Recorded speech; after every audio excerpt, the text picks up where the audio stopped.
my name is Laura and I'm a brand journalist here at Kuno Creative. Thanks for joining me today.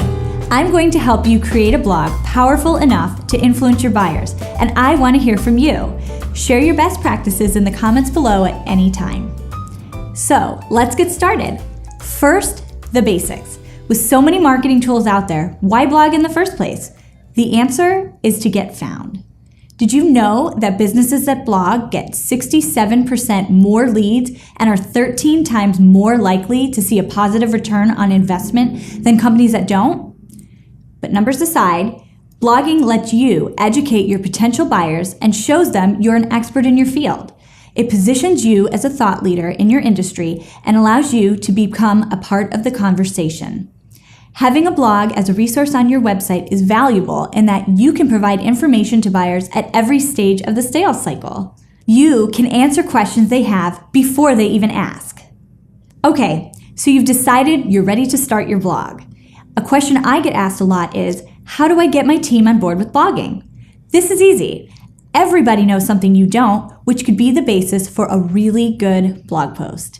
If you're in charge of your company's blog, let your team know you'll help them with the process of creating the post if they can lend their expertise. You'll want to share your editorial calendar with them, which we'll get to later, and encourage them to contribute.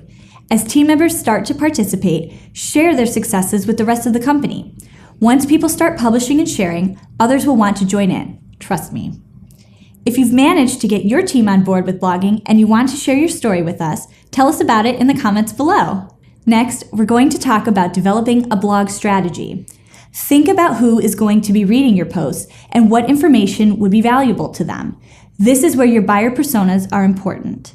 You can start to determine relevant posts based on what their main goals and even their challenges are and address those issues with your content.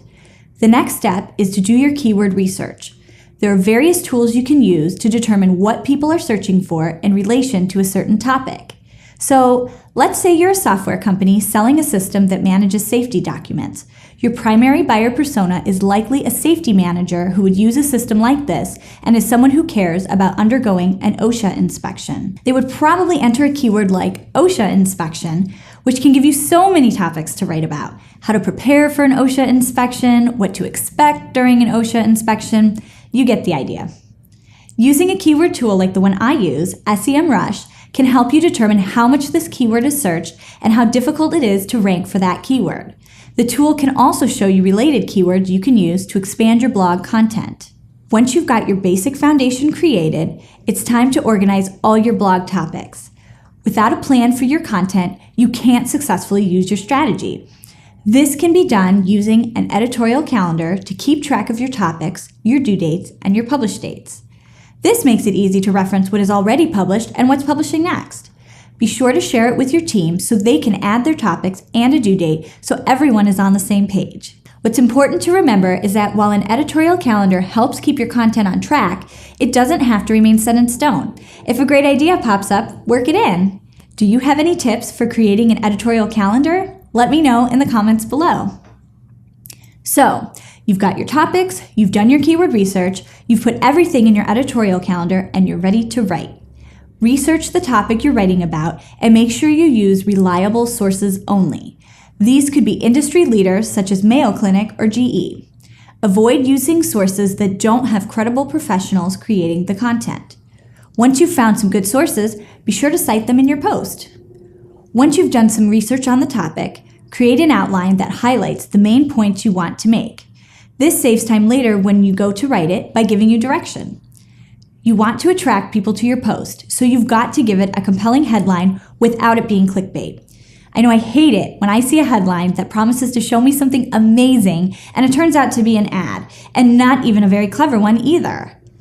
Some best practices are to make it less than 70 characters, use an emotional appeal, make a promise you can deliver, and be sure to include your keyword. People are looking for information, so spark their curiosity or answer their question. Another good choice is pointing out mistakes to avoid. Think about the last blogs you've read lately and what caused you to click on them. Once you've got your headline, the next step is to draw readers in with a powerful introduction. A great way to do this is by using emotion to establish a connection with readers who can relate to what you're writing about. Use your lead-in as a chance to form that bond with readers and make them want to hear more. As you're writing your post, be sure to break up the copy into sections. It's no secret that people don't read as much as they skim articles these days, so make sure your main points are easily visible at first glance. Use subheads so readers know what each section is about, and use short paragraphs to break up the text. Another great way to do this is by adding images throughout your post to make them more visually appealing. You can even use fun images or animated GIFs as long as you can tie them back to your topic. Once you've covered all your main points, finish by telling readers what to do next with a call to action. This prompts your reader to take the next step, whether it's downloading a resource, requesting a demo, or requesting a consultation with your company. Remember, a blog without a call to action is a dead end. Some final points to keep in mind. When you're writing, make sure you sound professional but relatable. Use humor when it's appropriate, but above all, think about the person who will read this. When starting your blog, you should publish at least once a week and then determine the publishing frequency that works for you and your team over time. When writing posts, blogs should be long enough to be informative, but short enough to keep the reader's attention. While it depends on your industry, we've found that a post that's 400 to 1,500 words is the sweet spot. Longer posts tend to do well if they're unique and if there's enough substance to warrant the length. Building a solid blog doesn't happen overnight. It takes strategy, time, and perseverance to see it through to success. With almost half of all companies in the US using blogging as part of their business strategy, it's time for you to get your blog started. Keep in mind that your blog will be more successful if you have a team of people contributing. If you don't have a lot of support from your team, or you just don't have the time to manage it all yourself, you can also hire a professional writer to help. They can interview your experts, write the posts, and make sure your blogs are optimized for search. If you want to learn more about blogging, download our ebook at www.kunocreative.com/essential content marketing KPIs checklist, or click on the link in the description. If there's a topic you'd like to hear about in a future Lunch and Learn, let us know in the comments below. Thanks for joining me and have a great weekend.